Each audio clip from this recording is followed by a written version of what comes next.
President Trump answering more questions in, say, 20 minutes that Joe Biden did in 4 years, and cogently, I might add. Yep. What do you think, Dana? What are your thoughts? Well, I think it's smart for him to continue talking, because this will penetrate, it will get through, and then however you get your news, whether it's here or on your phone or however you're getting it, you're going to get this news. And so I think him answering the questions is very good. He did say he's willing to negotiate on tariffs. I think that there's already starting to happen. I just read that Argentina has called and said maybe we'll be the first zero tariff country. So maybe that is happening, and I think all of us can hope that. I mentioned before, I do think that the permanent tax cut situation is very important. The Senate is going to vote on that this weekend, and they need the president's push, and he's already putting his shoulder behind it. Is that what you say in sports? But I would also add this, that one thing that's frustrating is that Democrats, all of a sudden, they say they're concerned about the farmers. But for the last 4 years under Biden, they approved everything that they wanted to do against farmers. All of the regulations, all of the fuel costs, soil and fertilizer regulations, the waters of the United States, the Clean Air Act. They spent nearly $2 trillion in economic burdens on climate change, which really directly affected farmers. I'm concerned about the farmers, too, but I was concerned about them then. All of a sudden, they're concerned about the farmers. I don't think that's a constituency that they can get back, saying that they're upset about tariffs. In the first Trump administration, there was $23 billion of federal taxpayer money had to go to farmers because of tariff policy that took away their markets for the time. Now, I asked the SBA administrator, could that happen for small businesses as well? Of course, they don't want to have to do that. Maybe it all works out in the end. But for Democrats all of a sudden to say that they are concerned about the farmers is a lot to swallow. So Jesse has, Trump has 401k. Did you know that? Yeah. Kind of funny. The Trump organization has a very generous benefits package. Yes. How would you know that? It's a great company, Greg. Some would say it's the best company around. So he basically said every country in the world is called. Yeah. And this is what this is all about. So why do they have full access to our market and we have limited access to their markets? What are we getting out of that? So we have to make sure we get a good return on that. Luckily, energy prices are going down. And this shouldn't affect food prices because we only import 15% of our food. We're very self-sufficient in food. So core inflation, food and energy, should not go up because of these tariffs. And his argument is he's not creating a recession. He's saving the country from a recession because of this incredible amount of job loss, incredible amount of manufacturing loss over the year, and then Biden driving up rates, driving up debt. The country had to be saved from going over a cliff, and this is one of the silver bullets. The other one is tax and regulation relief that can't come soon enough. Harold, did you hear anything just now that made you feel good or tingle? I'll start with the positive. I heard him say that he's willing to negotiate with other countries. That was a different song they sang yesterday, and even some of his advisors today, so that's a positive. Hopefully the market will take that. Second, I still can't quite for the life of me understand how today was a success. The president says the tariff operation is over. I hope that is indeed the case because we lost $3 trillion of value in our own market. It's different when you say, but hold on, it's different when you say we punished the rest of them and we're now going to negotiate with them because we want to save them. We punished ourselves in the process. 3, what jobs are we actually trying to get back from these nations? You look at the manufacturing supply chains there. Many of those jobs are lower paying jobs. That doesn't mean we don't want them here, but I would imagine instead of fighting down or looking backwards, we should be fighting to create jobs to help us build and repair the next generation of robots, defense munitions and defense equipment, the next generation of pharmaceuticals. 3, you talked a lot on this show, Greg, and I agree with you. And Bert Brown will tell you about too fast moving towards an energy economy that is too green. Democrats want to do it, green economy right away and forget oil. You can't do the tariff thing the president's doing and this kind of abrupt jolt to our economy and not realize that you're going to impact people and prices negatively. Coffee prices and food prices did go up today, Jesse. We saw on our network, we were interviewing people across the country who were paying more for goods in different places. Finally, as I said, I'm rooting for the president on this, but I will remind everyone, there were only a handful of countries today who were not affected by these tariffs, and one of them was Russia. And the only country that I'm worried about is the United States. And I really am not concerned about the other countries. The president has always been willing to negotiate. That's who he is. It's not like these tariffs were set in stone. We knew from the get-go that this was about a negotiation. That's number one. Number two, the monies in the stock market are going to come back. Always Okay. does. Now, they always come back. Okay. And, you know, for all those people having a panic attack, don't look for the next few weeks. Number three, when the president started talking about pharmaceuticals and tariffs, it meant just what I was talking about on the first round, that we've got to recognize that we have to manufacture that stuff here.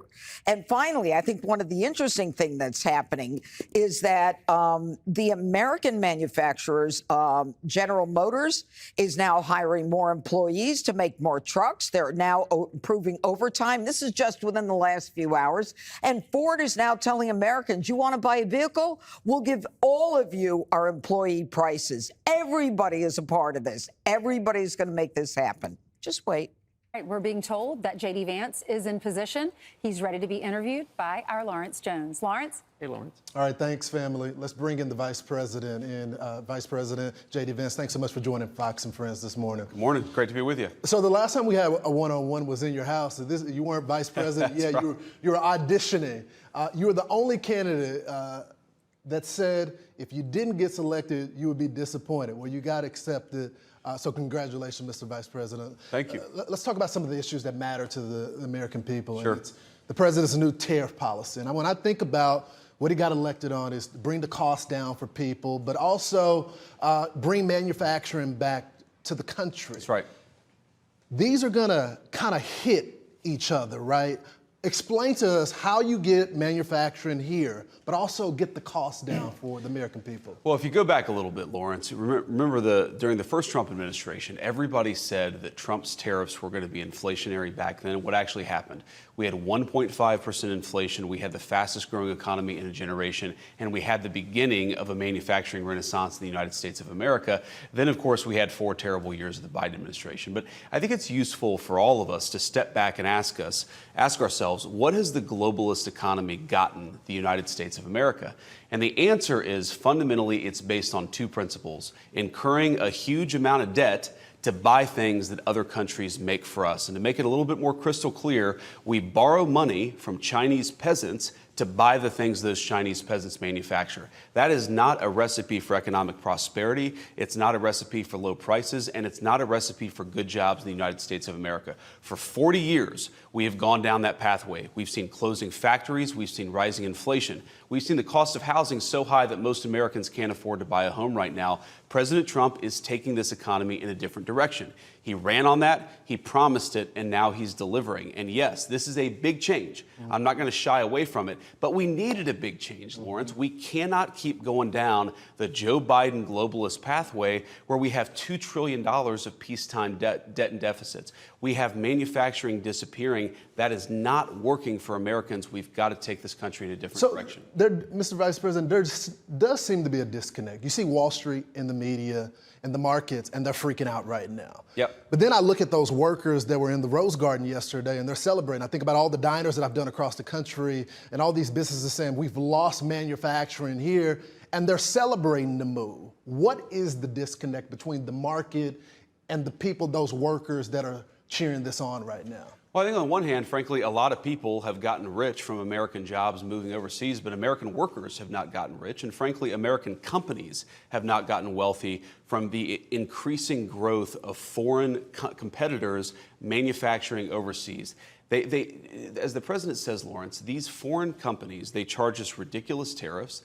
They engage in a lot of non-tariff practices like currency manipulation. That has been awful for Main Street in the United States of America. It's meant those diners, their customers, don't have jobs anymore. Mm-hmm. It meant those great steel mills, those great auto plants have closed down and their workers have been laid off. What I saw yesterday in the Rose Garden was incredible enthusiasm because a lot of those workers, they've been working hard for 10, 20, 30, 40 years. Young and old were in the Rose Garden yesterday. They've never had a president who stood up for their jobs and stood up for American prosperity. They finally see something has shifted. There were Democrats out there, Republicans. There were union and non-union workers alike. They know this is a big change, but we need a big change in this country because what we've done, what we did under the Biden administration, it just wasn't working. So, Mr. Vice President, I know a lot of MAGA folks, a lot of Americans that are cheering the president on, especially when he takes it to other countries. Sure. They feel like we've been screwed for a long time. Yep. But I also know people that come from our background, they're living paycheck to paycheck. Of course. And they want to do the patriotic duty of taking it to these other countries, but it's going to hit them a little bit. They feel. What can you tell the American people that they just can't afford an extra $3 here and there about the government making up the difference from that? Will costs go up at some point? Will this just be temporary? Are we talking 3 months or 6 months? Well, we certainly hear, and I appreciate, how I grew up. I know. I grew up in a family that often did live paycheck to paycheck, and we know a lot of Americans are worried. So we are fighting very hard to bring prices down. We're going to have the biggest deregulation in the history of this country. We're doing a lot of things and already have done a lot of things to lower the cost of energy. You heard the president mention this yesterday. Eggs, when we came in, were at a 10-year high, and all of a sudden they've dropped 60% just in the 2 months of the Trump administration.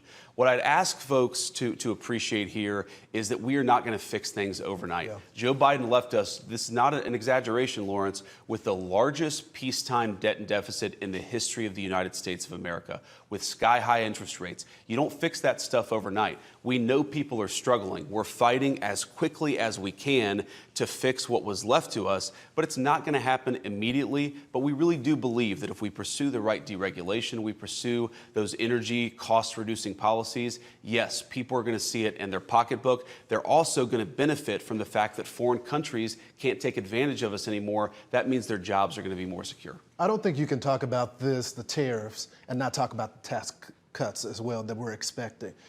Is this to offset some of the cuts that we plan on expecting? Will this be a permanent measure, or are we thinking when it comes to the scoring of this bill, we're going to be able to get cuts as a result of this? I wouldn't think of tax cuts as a way to offset the tariffs. Here's the way that I think about it is, again, for 40 years, we've had an economy that rewards people who ship American jobs overseas and raises taxes on American workers, and we're flipping that on its head. We're going to cut taxes for American workers and for American companies that build here. We're going to make it harder to ship American jobs overseas. It's a total shift in the way that we've done economic policy in the United States of America, but it was necessary. So, yeah, we're going to cut your taxes. You're going to have more money in your pocket, and that's, of course, going to help you deal with the cost of inflation, but that's not about offsetting the tariffs. They work together. We want to penalize people for shipping our jobs overseas. We want to reward hardworking Americans. It's all part of the same policy. I want to get to some other news because there were some reports that came out that Elon Musk is leaving. Now, of course, the president had already said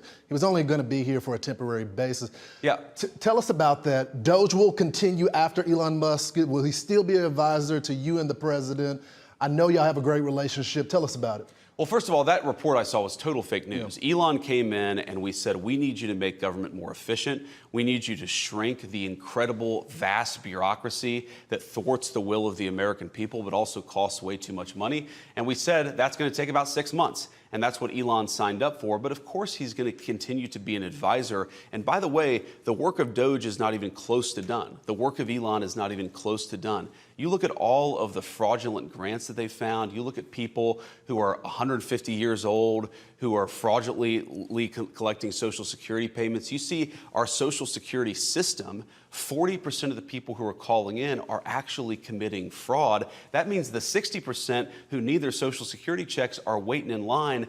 Doge has got a lot of work to do. And yeah, that work's going to continue after Elon leaves, but fundamentally, Elon is going to remain a friend and an advisor of both me and the president, and he's done a lot of good things. People don't realize how vast and uncontrolled the bureaucracy was. We've started to chip away at it, but there's a lot of work to do. It's not going to happen all in 6 months. It's going to take a long and committed effort. Tell us about the news when it comes to TikTok. It looks like the president is going to announce maybe today some proposal. Maybe America owns 50% of TikTok. A private investor will own the other part.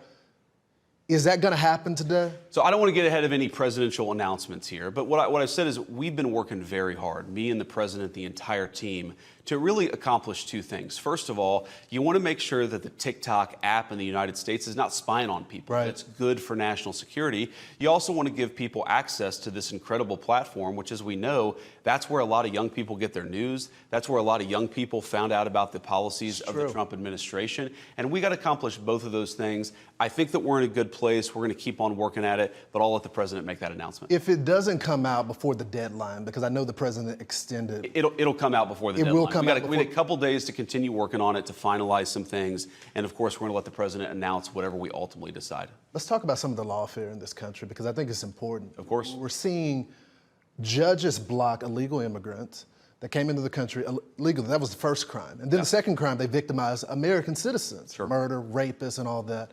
What's going to be done about this? We're seeing these one-off stories of, you know, this person was a great father, and then they're hanging around with MS-13. So what's going to be done? The courts are blocking this right now, the executive branch. What are you guys going to do about it? Well, look, we're going to keep on appealing. We're going to keep on fighting back here. First of all, we have to remember the most important thing was to stop the bleeding, to stop the influx of massive illegal immigration into the country. And in 2 months, the president has already done that. You have illegal border crossings down over 95% in pretty much every part of the American southern border. Then, yeah, we got to get the violent criminals out of here, and we've got to get illegal immigrants who came in during the Biden administration out of our country. That's what we're working on now. You're right. The courts, some radical left judges have stepped in and said you're not allowed to deport MS-13 gang members. That's crazy. We think the Supreme Court's going to overrule it, and we're going to keep on fighting for the president's prerogative to enforce the law. Lord, you have to remember the number of people who came in here. The innocent American, you know, girls like Jocelyn Nungray who lost their lives.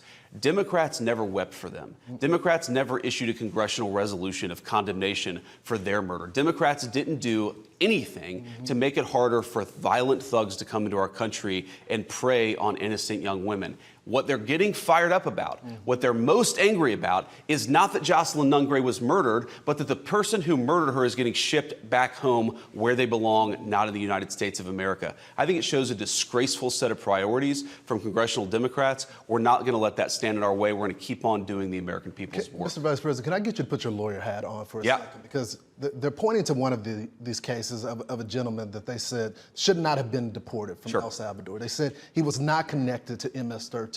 What would you tell them about that case? Because they're saying that this is a person that was a great member of society. You've looked at the court records. You've talked to the men and women on the ground. What can you tell us about that situation? Well, there have been a few cases out there where the Democrats and the media say, oh, this person was just an innocent father of three, and then you find out, for example, I think this is the case that you're talking about. Back in 2019, an immigration judge looked at all the evidence, looked at all the data, and concluded that this allegedly innocent person that we sent to El Salvador was actually a member of an MS-13 gang. He had also committed some traffic violations. He had not shown up for some court dates. This is not exactly Father of the Year here. This is a person that we don't think should be in our country. Here's the most important point, though, Lawrence, is whatever the argument is, whatever the justification is, no one doubts, not even the crazy left-wing media criticized the idea that we could deport this person. They just took issue with the reasoning for why we deported this person. This was unquestionably an illegal alien. This was unquestionably a person who broke the laws to get into our country. This is unquestionably a person an immigration judge had found had zero right to be in the United States of America. We do not ask permission from far-left Democrats before we deport illegal immigrants. We do the American people's business. And again, for the American people who are watching, this is such a weird, mistaken placement of priorities. We need to make our country stronger. We need to create jobs. We need to make our streets safer. What is it about congressional Democrats that get more angry at deporting violent gang members than they do at the victims of those violent gang members? I don't even understand where they're coming from. They've gone off the deep end, and they got to come back to reality. I think it goes to the larger point, though, about the lawfare happening right now. It's not just the immigration cases, but pretty much everything that the executive is doing right now has been challenged in these lower courts. Sure. Is there a way to expedite this straight to the Supreme Court? Or do we legally have to let lower courts, make these decisions? Yeah. It goes to the appeal courts, and finally it goes to the Supreme Court. People are saying the 4 years will be up by then. Well, there are a lot of things that we can do, not just appeals. We can limit the jurisdiction of certain courts. Even when certain courts make a ruling, say that you're not allowed to deport a person for a certain reason, we can still deport that person for another reason. So it's not like deportations have stopped. But yes, the radical courts are a problem. But our view here is we knew we were going to have this fight. We were prepared for it. We're going to litigate it all the way to the Supreme Court. We think that we're going to win. And when we do win, that will end this question permanently. Think about this. The Democrats, they're spending so many resources fighting the deportation of gang members. You have to ask, where are their priorities? But we knew they were going to do this. We're prepared for it, Lawrence, and we're going to fight all the way to the top of the courts. Mr. Vice President, I think about your life story. Very similar to mine as well, growing up with nothing, and now you're the Vice President of the United States. It's a great country, man. It is a great country. We're almost to the 100-day mark. Yep. We know the president has been strong on the border. We've seen almost operational control of the border at this point. We've seen the waste, fraud, and abuse being brought to light. How do you think, how would you rate this first 100 days? Man, I think the president has done more in 100 days than almost any administration has done in 8 years. And I really think that when you consider the southern border, which was the biggest crisis that we got elected to solve, 2 months in, border crossings are almost at zero when it comes to illegal border crossings. When I think just about where I grew up, the factory closures, the fact that, friends of mine were getting their parents laid off. I talked to a lot of people who couldn't afford a home on the campaign trail. I talked to women who were worried about the price of a dozen eggs. We're making steady progress on all those issues. Yes, it doesn't happen overnight, but when you look at the hundreds of billions of dollars in new investment coming into our country, auto plants that were planned to close that are now adding shifts as opposed to closing, egg prices that are way down, gasoline prices that are way down. We're making a lot of progress, but there's still a lot left to do. And I know the president is laser focused on it, so am I. You have become almost the fighter in chief. The president sends out a message and he puts it in bullet points for the American people. And then you go on the Sunday shows and you duke it out with them. Sometimes you duke it out with world leaders in the Oval Office as well. And there's a lot of people saying about the mantle of MAGA, what happens after these 4 years. I guess this is my final question to you. Do you run for president after this? Do I know you're going to tell me you're going to focus on being vice president right now. But people are wondering if we can accomplish all of this in 4 years, and they want some security in that. Is JD the man to continue the MAGA agenda? Well, look, man, I really am just not focused on politics. I'm not focused on the midterm elections in 2026, much less the presidential election in 2028. When we get to that point, I'll talk to the president. We'll figure out what we want to do. But the way that I think about it is if we do a good job, the politics take care of themselves. I just want America to be wealthy again. I want our communities to be safe again. I want us to be opening factories rather than closing down factories. I want people of my generation to be able to afford a home to raise a family in. And I want to stop all of the ridiculous wars that were started by the previous administrations. There's so much to do, man. And I don't really think that much about what happens in 3.5 years. If I do a good job, if the president does a good job for the American people, and I know that we will, the politics will take care of itself. Let's just do a good job. Well, when you do decide, you got to make me a promise. It's going to be on Fox and Friends. It has to be. Mr. We'll Vice talk, President, man. Thank you so much. We appreciate it. All right, family, just wrapped up with the Vice President of the United States, J.D. Vance. I'll send it to you guys. Good job, Lawrence. Great. Thank you. Senator Kennedy from Louisiana, sir, good morning to you. You have said that we don't know the consequences short term, and the long term, you think President Trump is right. You think long term we're dead financially. Here is the other side of all this from Democrats. Roll it. These tariffs are dumb. They are also cruel, and they are stupid. What is this going to do to American families? It's going to clobber them. And why is he doing it? To reduce taxes on the billionaires. What we're seeing with Trump is not America first, but what's going to be is America alone. Hey, Senator, we size it up for you. What do you think? What's the future hold? Here's what I think. America is rich. We buy a lot of stuff. President Trump is saying that if you American business or you foreign businesses want to sell in America, then move your business here and hire American workers. That's a laudable goal, and I support it. It'll work long term. But as you mentioned, in the long term, we're dead. Short term matters. And the truth is, nobody knows what the impact of these tariffs are going to be, Bill. I listened to my friend on another network, Willie Geist, this morning, predict raging inflation. Now, I know Mr. Geist is smart and well-educated because he went to Vanderbilt, but that's just a wag. That's a wild-ass guess. China has huge trade barriers. They don't have inflation. They've got deflation. India has a lot of trade barriers. They don't have raging inflation. We'll know more in the next couple of months.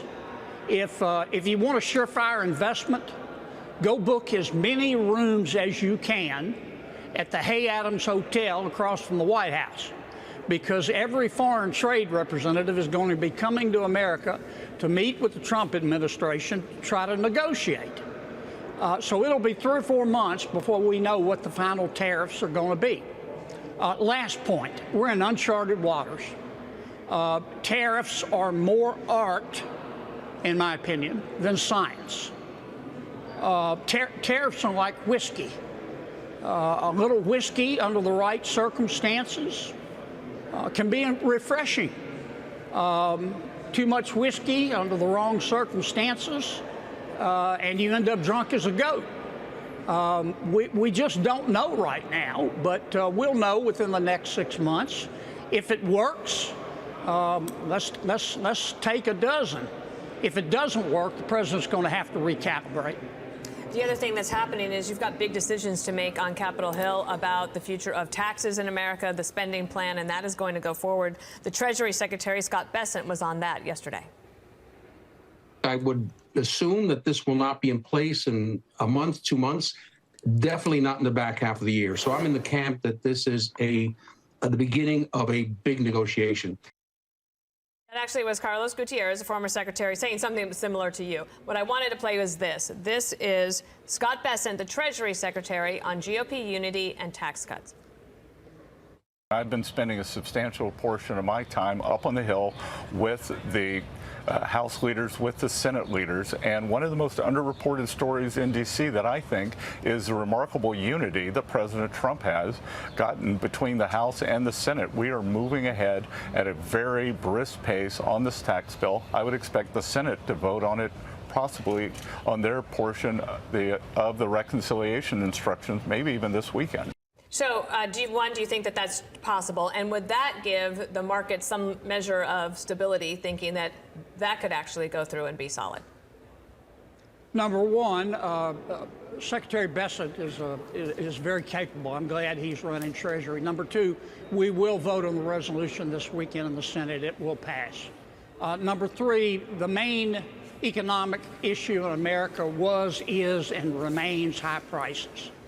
The only way to get those high prices down is to cut spending, which puts less stimulus into the economy. It's to get rid of a lot of these rules and regulations to lower the prices of goods and services. And it's to pass a reconciliation bill, redesign a tax code that looks like somebody designed it on purpose in a way that it will stimulate growth and wages. That's what we need to be concentrating on, and that's what we're doing in the Senate. So here's what the president said about that. The Senate plan has my complete and total support. Likewise, the House is working along the same lines. Every Republican House and Senate must unify.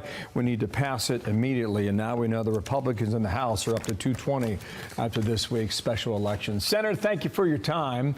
We'll keep an eye out for the wags along the trail. Thank you, sir. John Kennedy. Remember what I said about whiskey, too, Hemmer. I got it. And goats. Good Thank advice. You. See you soon. President Trump says he's going to make America wealthy again with his new tariff plan.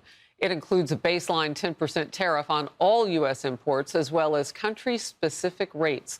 The White House compared these side by side to what each country is charging the United States. Trump argued our nation has been getting ripped off by other nations. Here's Vice President J.D. Vance.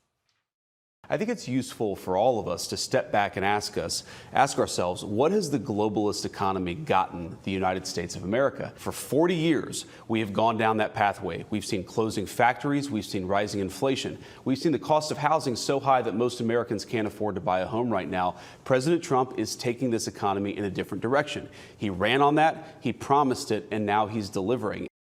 Well, here's something that I'm watching closely today, and it isn't just today, but how long does this last? The Dow and other market indicators are being affected right now, as you can see. Retirees and those people who are about to need those 401ks that they worked so hard to build through the years are seeing this and may be very worried. So Fox Business's Charles Payne has some words about it. Watch this. The last thing we want to focus on right now is the stock market. So there's a lot of culprits here, but we finally have woken up, and I think the American public would have been making a huge mistake to watch the stock market. In fact, the administration says, listen, if you want to see where we're going, what we like to do, particularly remember, President Trump was elected first and foremost to bring inflation down. So they want to see the dollar come down a little bit. It's been too strong, and it's going to need to come down probably to fight off some of the countermeasures. The stock market, I would not worry at all. In fact, I'd be a buyer of weakness, not a panic. Do not panic here. That's my message to America. Senior White House correspondent Peter Doocy. Peter? Harris, there are TVs all over the West Wing. Officials here know that the stock markets are crashing right now. But they claim that because so much money has been invested in the United States recently by companies hoping to avoid the impact of tariffs, that things could start to turn around very quickly. People are going to start building factories right now, and that means all that construction work begins now. That starts to employ Americans today. You're going to see plants being built, factories rebuilding. All shifts are going to be running hot across America now. You're going to see employment leaping starting today. President Trump says the operation is over, the patient lived and is healing. The prognosis is that the patient will be far stronger, bigger, better, and more resilient than ever before.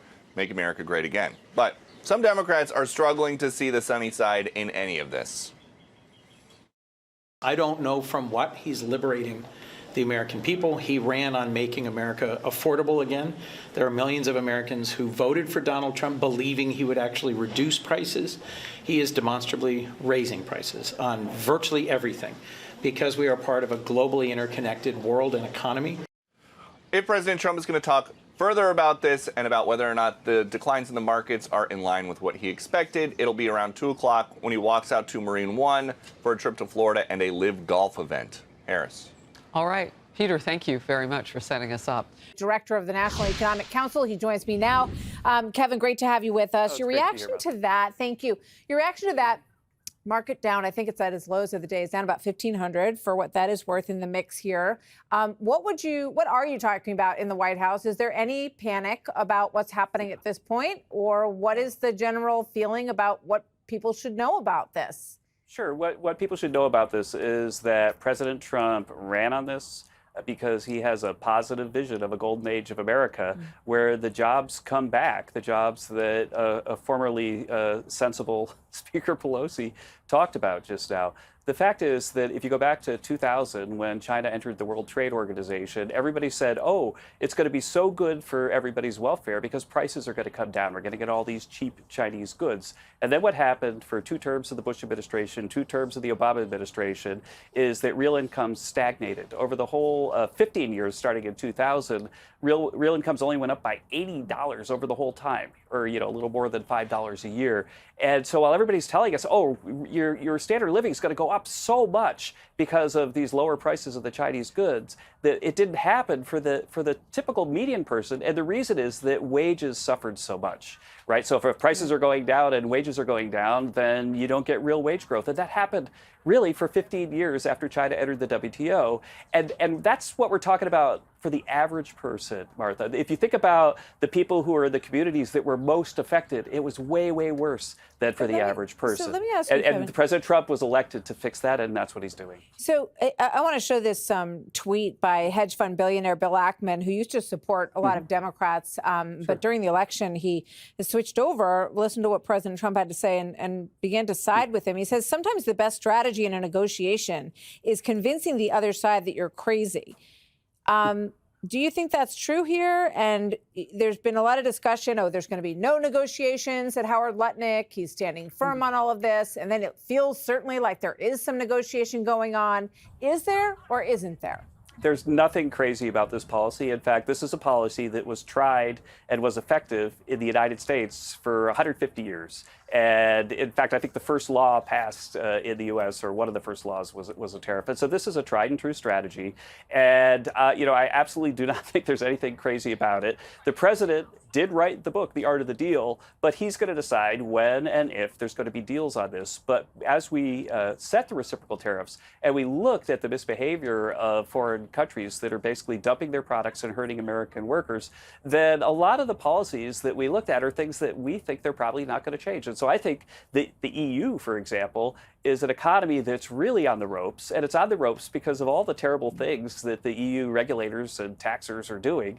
And I don't think they're going to change policy much because of what we've done. And if that's true, then the tariff on EU is going to stay the same. That's but if they do come back and they come make a deal with the president, of course he'll listen, because what he cares about is the American worker and the welfare of the American people. I mean, if we drop regulations, that's one of the things. This is one of the non-tariff issues that impacts the economies of all these other countries. They have other built-in costs. And if we can drop regulations in this country, lower taxes, and make it easier for manufacturers to open up new shop here, that could have a very positive impact. But it's interesting, the Wall Street Journal raising this point when you look at these country-by-country tariffs and asking if we want to discourage other countries to produce outside of China, and that's the United States, of course, but also places like Vietnam. Why does Vietnam have a 46% tariff and Israel has a 17% tariff? Can you explain, Kevin?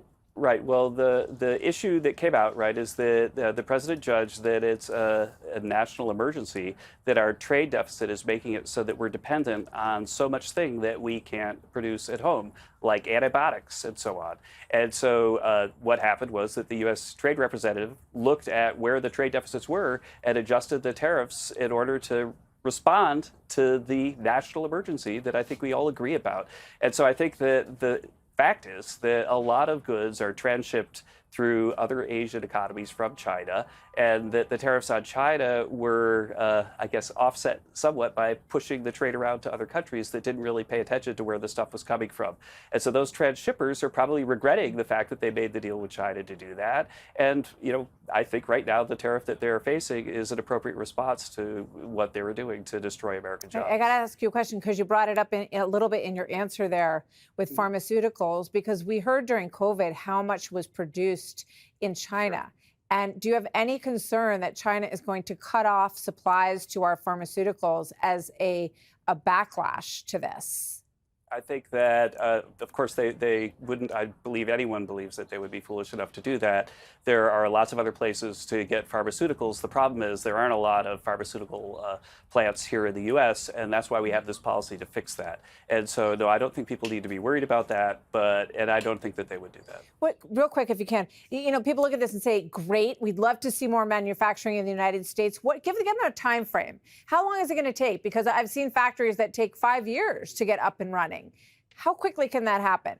Well, it's already happening. If you look at the real-time data from last month or the month before or 2 months ago, then you can start to see that people are beginning to get ready. Like there were a whole bunch of jobs, auto jobs created in the last jobs report. And so the fact is that people are starting to onshore production here in the U.S., and it's very visible in the hard data. What's not so visible is what's going on in the survey data. So there's a lot of survey things coming out saying people are anxious about the change, and that's a normal response to change. But the hard data that we've been looking at was positive. Okay. We need to give this a few weeks and maybe a few months to really watch this shake out. The market obviously having a big reaction today, but I notice it keeps sort of bouncing off around the same point and pulling back a little bit higher. So we'll see if that's the bottom for today.